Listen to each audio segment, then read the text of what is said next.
Hi, welcome to this week's episode of Personality Yoda. My name is Becky, otherwise known as Ray in this episode. And today I am here with the Jedi Master himself, Personality Yoda, Mr. Steve Cockram. Steve, how are you doing? Thank you, Ray. Flattery will get you everywhere. It's good to be with everyone for yet another exciting, action-packed adventure from Tatooine. I love it. Steve, before we get started, we are going to be talking about parenting today and how to understand the personality types of your kids and why it's important and how to apply it to your world. But before we do it, give me a state of the nation. What's live in your world? What's happened this week? How is the British weather doing? Which we all really want to know. Well, sunshine is out, Bex, as you know, because you don't live too far from me, but it's been a little bit wet. I got rained off the golf course on Wednesday, which is always a disappointment. Actually, it was so wet that we actually gave up after 9 holes. So I don't know whether my Jedi powers should be able to change the weather, but that's one of the things. And we're now, I think we're officially heading into fall. It is going to be 1 degree tomorrow morning. Now, that is not 1 degree Fahrenheit, by the way, for those of you listening. It's 1 degree centigrade. I still remember my first trip to Omaha, Nebraska, where I learned the difference between centigrade and Fahrenheit, where when they told me it was about 0 degrees, I thought, that's great, that's not too bad. So I'm the only one getting off this airplane in the middle of nowhere. Everyone else is dressed up like Eskimos with hoods. And I'm walking out in like a body warmer and a fleece and not even a hat. And I get off the airplane, it's like, wow, 0 degrees in America is a lot colder than it is in England. It turns out it was 0 degrees Fahrenheit with a wind chill factor of even less. And yeah, that was me being stupid, I guess, really. But that's why the weather is so important. And I learnt my whole American geography, by the way, watching the Weather Channel. Americans never have anything dull, but even the weather is extreme. So there we go. Yeah, I feel like we have very, not very exciting weather. We don't vary it much in the UK. It's just constant rain the whole time, basically. And when you do have a day of sunshine, everyone's like, yes, sunshine! The whole of the UK stops, basically. On the golf front, I noticed that you tactically placed your golf clubs in the back of the shot there. Is that to look like you're a real fan? You're actually a real golfer? I thought that basically, it's, as we're dealing with parenting, that my kids accuse me of treating them like extra children. So the puppy is one, but my golf clubs are also my babies as well. So I feel like I'm giving everyone the full exposure to the simplicity of my life. So my little golf clubs are part of my family, and they got very wet on Wednesday. So I've brought them inside to dry and make sure they're in full fighting order for the weekend. Have you named them? Have you given the golf clubs? They've all got a number. So I've got a 9 iron, an 8 iron, and 3. So yeah, I wouldn't expect you to understand, but no, they all have their own individual personalities, and some of them do exactly what I want them to do, and some of them have a mind of their own. So I'm absolutely certain my 3-wood's a woman. She never does what I tell her to do. Anyway. Enough about that. So enough about golf clubs. So as you said, today we are talking around personality. And specifically related to parenting and the different personality types of kids. Before we get on to that, Steve, give us a little snapshot in terms of your vision for the show and how you want it to work. So you always ask me that question, and I always feel I should have prepared an answer by now, but I suspect it's different every time. So self-awareness is the foundation of influence, and it doesn't matter whether that's with your kids today, with your spouse, with your team, with your organization, with the community around you. That influence is such a valuable commodity in the digital world, and it's the foundation of relationships. It's the foundations of influence. So therefore, self-awareness, understanding what's it like to be on the other side of you, really, not what you think it is, but to have some tools to hold up a mirror and go, oh my goodness, the way I'm wired shapes the way I behave. And because of that, behavior becomes predictable. And when it's predictable, you can choose your action. So most people undermine their influence every single day because they are accidental in the way they live. So Personality Yoda is really, really helping you know yourself that little bit better, but also taking scenarios from your real life. The thing I love doing most is, you know me well enough to know I can teach for days on things I'm passionate about, but I'd much rather answer questions, scenarios. I think we had almost like agony Yoda, where people are now talking about their relationships and struggling with spouses. And obviously, Bex, you put different names on it, but really I know it's you and Tim. So other people are just helping us out. And anyway, there we go. So that's what the hope of the show is. Basically, you'll get far better from me if you ask good questions. I'm happy to teach and talk forever, but the more live we can make it for your world, the happier I will be. There you go, folks. You have full permission to ask Steve anything on personality. Please do post it in the chat boxes as we go through today's show, and we'll make some time to answer those or pose those to Steve.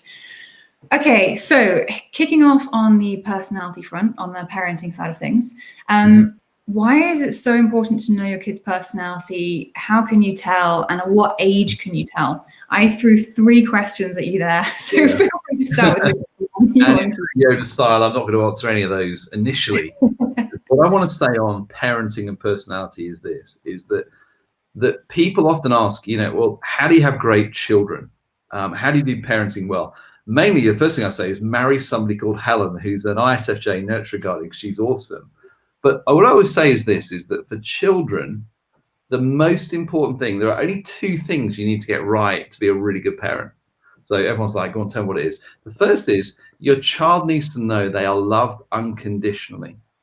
So that means that actually whoever they are, whatever their personality, there is nothing they can ever do that would actually remove them from the orbit of your love. That doesn't mean you don't discipline them. That doesn't mean they don't disappoint you. That doesn't mean you don't get frustrated and cross. But actually what you'll find is children who know that they have a place they can always return to, where love is unconditional, will always be prepared to adventure more. It's the children that don't know that. They struggle to adventure because there's nowhere, if the world turns against them, which it will, they can come back to. So loved unconditionally, and it's okay to be them. The most important thing for a child to know is, however they're wired and whatever they're passionate about, that you want to celebrate them being who they were made to be. And I guess that comes back to your question, Bex, is why is trying to understand their personality and wiring so important? Is because you need to be able to celebrate them for who they are and what they're passionate about, versus you wanting them to actually be a reflection of you, because nurture plays a huge part in the behavior of children. So if you are a larger than life charismatic figure, every child grows up wanting to please the authority figures in their life. And if they think that pleasing you is conforming to a particular way of living, operating, effectively behaving, they will do that even if it is not their nature. And what we really want to do is be able to understand and celebrate them for who they were made to be themselves. That I would say are my foundational principles. And I remember having coffee with a child psychologist in Phoenix when we lived out there, and I'll never forget what Bobby said to me. She said, Steve, she said, your children think you're their hero. I'm like, oh, that sounds so cool. I love that. Here's the thing, she said, you need to learn how to go to their world and meet them there. What you do a lot is you invite them back to your world because actually you are almost too lazy to bother. And I was like, she didn't say it exactly like that, but that's what I heard, was like, oh my goodness, I want my girls to play golf. I want them to love the movies. I want them to love cricket, because that means I get to do whatever I want to do and they can join me. And I still remember the idea of going, I'm not always good at it, but it's a good one for parents to go, how do you find a way to go to the world that your child lives in and join them in the world that they're passionate about? Let them be the guide to the hobbies or the interests that you're there. So that's probably more than enough for most of you. Those 2 gold nuggets: love them unconditionally, accept and celebrate them for who they truly are. And when you do have children, be careful, particularly those of you who have loud, dominant voices and personalities, pioneers, connectors, who almost always want people to join us in the cause or the passion that we have. So I've probably failed in that, because Megan loves test match cricket, but at least it means I'll have somebody to take with me when I go and travel around the world watching it in years to come. So come back to me, Bex. Does that make sense? Yeah, it makes complete sense. I love those 2 nuggets of wisdom. In terms of the original question, in terms of how on earth can you know your kid's personality type? And also, how early can you understand their wiring? So we've got a really great question here from Susie, which I'm going to put up on the screen. So how do you know, and how early can you tell, basically? It depends how Yoda-like you are. So in a sense, I always say to people, be careful, because a little knowledge is more dangerous than no knowledge. And it's very easy to put people into a box. So what I would say is this, is I reckon personally by the age of 7, I was able to be pretty sure I knew how my kids were wired. By the time you're getting into 9, 10, 11, I think is where you can absolutely guarantee it. The reason being is, if you think of nature, nurture, choice as being the 3 things that shape a child's behavior, in early years, nurture, if it's done well, really affirms that who they are is great, and they haven't really had the chance to make too many awful choices. So roundabout, Charlotte, my youngest, is 9. It's like watching pure nature. So it's like there's not a people-pleasing bone in that child's body, and actually everything is about control, everything is about competition, and everything is about wanting to assert, how do I choose what I do, and being unbelievably charming when she wants something, but no ability to argue with when the red mist descends. Well, that's a classic immature, well, a young pioneer connector. That's an ENTP exhibit A. When Charlie has an audience, she looks like the most delightful child in the whole wide world. Or when she wants something, or she'll come to you and go, Becky or Ray, would you like a chocolate? I'd love to get you one. What she really means is she wants an excuse to have one herself. So I would say, rule of thumb, if you're really, really good at Jedi mind tricks, probably by 7. But actually, for most people, I reckon at 9 to 11 is when, if you at least know the voices well, you will begin to recognize them in a moment. And the other telltale sign, by the way, is as long as they are loved unconditionally, as long as it's okay to be them, and as long as really they've not had too much trauma in their life. Abuse tends to kind of ruin things for obvious reasons. So if that happened, it often throws things off. But school reports are the giveaway, because I can write my kids' school reports by about the age of 7. And my hypothesis then is, I'm really trying out the hypothesis as I listen to the teacher, and I'm trying not to also judge the teacher for not being as perfect as I would wish them to be. So does that answer a bit of your question? So that's my answer to Susie anyway. Yeah, absolutely. I don't know about you, Steve, but my school reports were angelic. Everyone loved it. It was amazing, even though I am sadly an ENTP for my sins, basically. Unless you disputed the competence of the person who was teaching you, and they didn't get your sense of humor, Bex, and thought that you were a troublemaker and therefore out to undermine their authority in the classroom with cutting humor and japes and jokes. Of course, none of that would ever have happened to you, I'm sure. It only happened when I got bored. I'm not gonna lie. When I got bored and I was just like, teach me something new. I've already learned this. Come on, let's move on. No, that's really, really helpful. Any advice or tips for where people can get started in terms of resources, or really just understanding how their kids are wired? Yeah. Where would you start with that? So the joy of the Giant platform is there is a lot of information on what each foundational voice looks like. You can actually go, you wouldn't be on here if you didn't have a Giant TV access, or if it isn't, Bex, you can put a link in so people can see. Lots of stuff on voices. Remember, voices is written in the source code of Jungian type. So Myers-Briggs is awesome. I love it, but it wasn't scalable because kids didn't understand it. So I think the key thing for you is the more you can do to understand what each foundational voice is and does, the happier you'll be. So if you think about it, nurturers, so if your child has a first voice or possibly even second voice nurturers, you'll find that they are always caring for others. If you have a child who's very sensitive, caring, empathetic, kind, desires in many ways to please you, is never in trouble, is universally loved by teachers, almost always is a little bit insecure in their own competence, so therefore really needs encouragement to believe that they're as good as their teachers are telling them to be, then you're more likely you've got a nurturer on your hands. They are the easiest children to bring up because their desire to please the authority figures and to receive the affirmation from you as a parent is huge. So sometimes, you don't have to teach and nurture a child to be kind or selfless or share, or almost at times to choose others' benefits over their own. And they'll always be looking to actually how they make you feel good as a parent.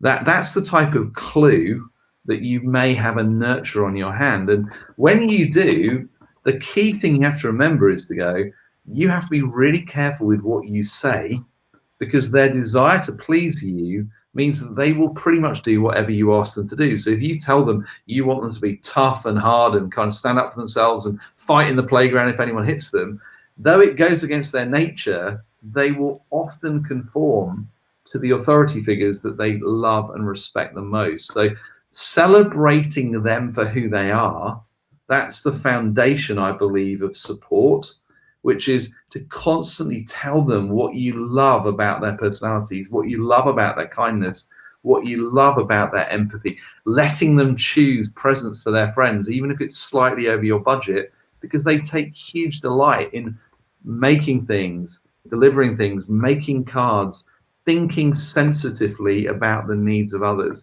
So celebrating that is awesome. But the challenge you see is, if you're going to be a good parent, nurturers will always fear letting failure and letting other people down. So you've got to help them understand that sometimes adventure actually means you might get things wrong, and that getting things wrong is never going to be punished. Getting things wrong is actually going to be celebrated as part of their growth, because every nurturer seeks the safe place where actually they feel affirmed for who they are and what they do. So if someone tells them you're no good at maths and science, they've virtually written it off, because they don't want to displease somebody who actually has told them something like that. So your words matter. Your words build up your nurture children, or at times can be more detrimental than you realize. So, I know you haven't got there yet to this parenting thing, Ray, but you will be awesome when you get there. It's terrifying to think that basically the whole identity of a child is done by the age of 7, but the most significant years of the wiring and the personality, security, and identity are the years of 0 to 2, because the brain doesn't actually form and harden fully until 7. So most of the years we don't even remember, but any of you who have raised small babies know how sacrificial that role is. And actually the reason we do it is because the children that you have in the future are always determined by the investment you made in those early years. It's impossible to suddenly decide you're going to be an awesome parent when they're 15, because you have to have shared the journey and grown with them in the process. That's not to make you feel guilty or not say there's any such thing as perfect parenting, but if you're actually asking, how would I do it? Those are some of the things which I try and keep as a memento. So anything on nurturers you want to ask? Anyone else? Anyone else? Sort of questions coming through, Bex, from the world out there? Absolutely. No, I have some really good questions to go on to. One final thing I want to do in terms of finishing off this topic before is just ask, in terms of kids' personalities, does it change? Is there like almost an age where it becomes set, or is it always set? So the behaviors may change, but I don't believe nature changes. So I do believe that personality is part of your DNA that you're born with. The difference is whether you see that purely in their behaviors is largely governed by nurture and choice, and what the world tells them is okay. Hence, your primary role as a parent is to celebrate them for who they are, not for the person you wanted them to be or the skills that you'd most love them to have. That's foundational to that process. I love it. Okay, I have a question from John, who's in Norway, and he says, at what age should you make your children aware of the value that each voice brings, and how do you maximize their strengths but also improve their blind spots? So John from Norway, that's about 3 questions in one. It's a really good question. I mean, my view is that children are a lot more intelligent than you realize. And that actually, if you are capable of sharing what each voice does at its best, then actually they're perfectly capable of learning that a pioneer is strategic, loves to win, fiercely competitive, all those things. So they can remember those. The key is, and this is the absolute key, you have to celebrate each foundational voice as if it was your favorite. Now, that's difficult if it's one that you find difficult. So for me, I've always made it my goal when I describe the voices to how do I celebrate the nurturers and the guardians as well as I possibly can, because they're not the voices I find the most simple to do. So I think if you have a concept that everybody has a superpower, every personality has something they bring which is unique to who they are. And your job as a parent is to help celebrate that, draw that out, and to, in many ways, maximize the strength and celebrate the strength, work on the blind spots. So I'll give you another example. Megan, my 16-year-old, is an INTP. She's a creative pioneer. Well, every creative pioneer is fiercely intelligent, highly independent, brilliant analytics, love to argue, but not always good in third gear social settings because they don't need people as much as other personalities do. So in some ways, we've always celebrated the intellectual gift that Megan has and the creative gift she has, really, which has been expressed a lot in art, music, work. So we've used a capital to create the context where Megan has been able to really be affirmed and celebrated for the things that she's naturally by nature good at. But what we've always done is help her constantly learn, how do you be socially present? We're constantly, our house, as you know, is always full of people. And because I only have girls, I fill it with inspirational women. And actually what I'm trying to do is I'm trying to help Megan understand, how does she be interested before trying to be interesting? How does she not just talk about school and exams? How does she find out who the people in the house are, what they do, where they come from? And because it's a skill set, and she's been able to see that it's part of her growing into the future that she wants to live and lead, she's embraced it, and we review it when people come. And now, in many ways, she is absolutely superb at doing it. Nobody really knows that she's not an extrovert who's incredibly sensitive and caring and compassionate, because she's taken the time to develop a skill set which is not in her nature, but actually was massively in part of her world, because she wants to have the maximum influence in her life, and critically, she wants to achieve all that she can achieve. So there's a good example, Bex, I hope, of where you have to celebrate first. So support always comes first, because that creates identity, but you also have to have a way of going, how am I helping my child grow? And with Megs and with Izzy, there's always been, what's the one thing we're working on right now? What's the skill set that is not in your nature, but is going to help you achieve everything that you want to achieve in what you do? With Izzy, as an ENFP, connected creative pioneer, it was disciplined follow through, and to actually discipline talent over time. So any of you who watch the videos know the piano was Izzy's gift. Most ENFPs give up on piano when they realize how hard work it is. Izzy did it for 10 years. And even though the tendency is of an ENFP is to be good at everything, but not great at anything, the fact she disciplined a talent for 10 years means that she now knows she can do that. So all of this is, I hope, not me just being, you know, hey, aren't I wonderful? It's trying to share examples of going, the more you know your child, the more you ask about them. I mean, honestly, you can literally ask them what they're passionate about, what they're excited about, what annoys them, you know, all those things. They'll give you all the data if you take the time to listen.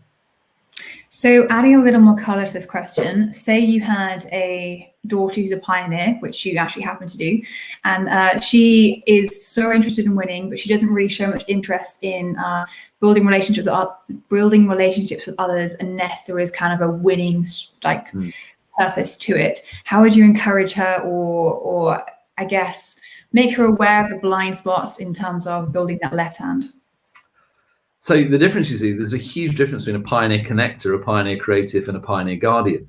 Mm-hmm. So the nuances of personality, I know some of you are going, oh my goodness, Steve, you just made it even more complicated. But fundamentally, a pioneer wants to win. What you have to work out is, what does winning look like for them? And actually make that into a motivation for growing the skill set that actually you know will be growth for them. So Charlie, let's pick Charlie as a pioneer connector, which is the same as you and I, which is why it's so hilarious watching this child who any opportunity to run away from helping, I mean, she's like disappears. It drives Helen up the wall. But fundamentally, what we're trying to work on with Charlie is to go, Charlie, what are you passionate about? What is it you would most love to achieve with your life? Well, the interesting thing is she's also a lazy little monkey. So basically, it's really hard finding a mate.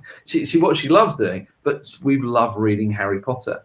So she has loved the journey of actually reading those books with us over the last few weeks. And she loves riding bikes. She loves horses. It's almost like going, how do you find what they're excited about and use that as a motivation? But it's not always easy, because it often takes time to find out what is it really makes them excited. Now, any incentive for Charlie to have horse riding lessons, literally she will do anything for horse riding. So, we've got exams coming up in 11 plus. Charlie will not be excited about it, but what we've done is realize she'd really love to go to the school her sister goes to.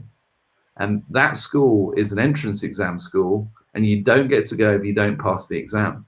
So what we're trying to do is to engage the competitive nature of the pioneer to paint a picture of a future that she wants to achieve, and then incentivize it with things which are short-term wins as well as long-term wins. Because obviously, as a parent, the difference between Charlie going to the grammar school and us having to pay for private school is probably about £150,000. So we're perfectly happy to invest a little bit of incentivization, knowing that for Charlie, it isn't just going to be because we think it's a nice idea. She actually has to own why she wants to win in her own right. And that's the bit which is, don't assume that their motivation will be the same as yours. Yeah, that's a really good point, is understanding the motivations of different voice types to be able to connect with them or go to their level, like you said, in that way. Okay, I have a really awesome question here from Marianne. I'm going to put it on screen. So Marianne has a 4-year-old daughter who's incredibly smart, very headstrong, very curious, and let her do everything together, laundry, dishes, vacuuming, and whatever she wants to do in terms of playing with cards and books, etc. In terms of boundaries, what's an appropriate level? How do you, is she, Marianne basically wants to know, she might be giving her too much leeway in terms of explanations for a 4-year-old. What are your thoughts on that? So it may be interesting to know, Marianne, what your tendencies and preferences are, because one of the things you often watch with parenting is going, those of us who don't like structure, those of us who quite like freedom and are more bohemian, often assume that's the way you can treat your children and they'll love it. Usually children need structure, and they need discipline, and they need very clear boundaries of what's acceptable and what's not. Because Marianne, if you've got a future pioneer, they will begin pushing your boundaries as early as possible, because don't forget, in that nature is the desire to work out, where do I sit in the pecking order, the hierarchy of this family. So pioneers will almost always want to know, what can I get away with? They will find, how do I push the buttons to work out of my parents where that lies. So with a 4-year-old, I would be very, very clear and refuse to budge on the boundaries at all. So the key of parenting, never discipline out of anger, because it'll never go well. You can pretend to be angry. As long as you're pretending, then you're still in control. But actually, clear expectations of, this is what is acceptable, this is not, and this may go, but also make sure they understand what the escalation is if they don't respond immediately to what you're doing. So we always had a rule, which is I would count to 3, and I would not delay it. I would go, I need you to brush your teeth.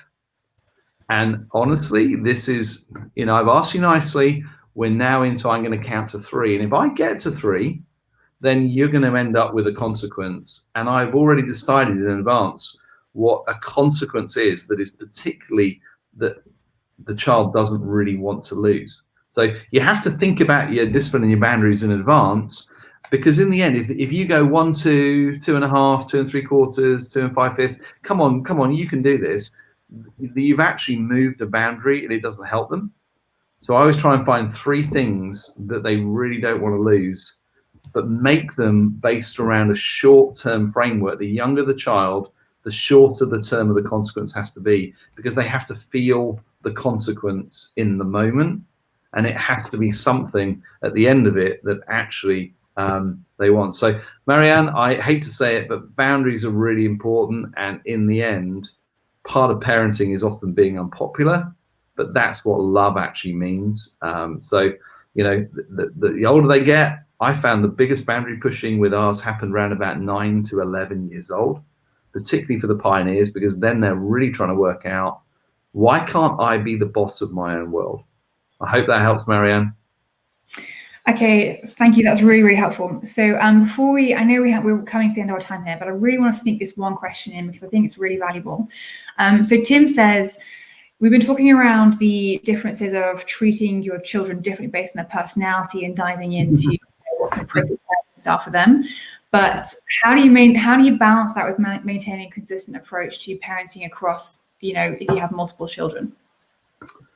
With great difficulty would be the honest answer. And I think it's why, it's why I take my hat off I have no idea how they do it. So single parenting, for whatever reason, whether it's the loss of a partner or a broken relationship, bringing up children on your own, I think is incredibly difficult. And I just salute any of you that are actually trying to do that. As I think with Helen and I, we've often played, there've been times when one of us has been ready to kind of, string one of them up, and it's almost playing a team and never letting them divide you. Because what the difference is, if you can explain to the children really why you're trying to celebrate who each person is and celebrate the superpowers that each one of them has, and to celebrate it to each other, and actually explain that actually the way you parent is really designed to help them be the very, very best they can possibly be, to help them be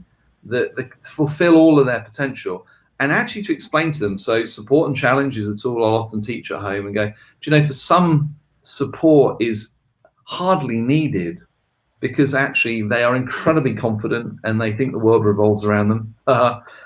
So challenge is really important. There are others whose desire to please and their fear of letting you down, whether that's the nurturer or possibly even the creative connector, that actually means you have to be really careful how you bring challenge, because they will internalize it and magnify it. So I think being consistent is hugely important. I would say having structure, deciding in advance what accountability, boundaries, and discipline are for each child is really important. But the key thing is you have to keep reiterating, I love you unconditionally, and nothing you do will ever make me stop loving you, even if you think it's really important. But on the other side, I'm also saying, I want you to know that you are a unique individual, and I'm going to try and celebrate that uniqueness, and I'm going to try and love that uniqueness, and I may get it wrong. And occasionally, I know our older two often say, well, we're a lot softer on Charlie as a 9-year-old than they are because we've got a big gap. And we go, guys, you weren't there when you were that age. You all have issues. Izzy, as an ENFP, was almost like a perfect child. It was like ridiculous. We've been paying for it ever since. So it's incredibly difficult. Here's the thing, Tim, the fact you're asking the question, the fact that you're trying to think through, how am I going to do this already, is just a great sign. Know yourself to lead your children. So I know as a pioneer, anyone flouting my authority, and I'm ready to have a go at it with my grenade launcher. Helen is just amazing sometimes at diversionary tactics as a nurturer, and usually that works better. I'm usually better at the life big conversations. Helen is way better as the nurture guardian at the micro consistent discipline. So work out what you have in your family, what else you have in your extended family. I'm a great believer in the African adage, it takes a village to raise a child. So, Bex and Tim here, my girls think they're the coolest thing ever, far cooler than parents. So when Bex says something is awesome, everyone believes her. When I say it, it's not. So leverage everything you can find, but actually it starts really with knowing, well, what am I going to do when I'm accidental? What will the consequence of my tendencies be? And if you have a loud, dominant voice and you're a larger-than-life character, then be aware that sometimes you have to be quite careful, particularly as pioneers, actually how we engage with our children. Because not only do we have physical power, we have positional power and we have personality power. And that's a pretty potent combination. I mean, we could go on forever here, but sorry, Ray, this is just fun. No, it's great, which brings us nicely onto our segue. So we're going to continue the parenting topic next week as well. So next Friday, same time, same place. And instead of talking about understanding our children's personality type, we're going to be talking about the impact of parenting or our parenting style based on our different voice types. So what that will reflect as into our world. We would love to hear any of your thoughts on topics, questions, or scenarios that you'd like us to cover. Please do send those to us at personalityyoda@giantworldwide.com, and we'll be sure to include those in the show. What I've taken from today is that we don't have kids, me and Tim, not yet anyway. But what I've taken is that parenting is very complicated. I have no idea how you do it. I'm going to have to rewatch and listen to this when we ever get to that stage and take all of these notes. But yeah, hats off to all the parents, basically, in my side of things. Okay, Steve, any last words before we wrap up?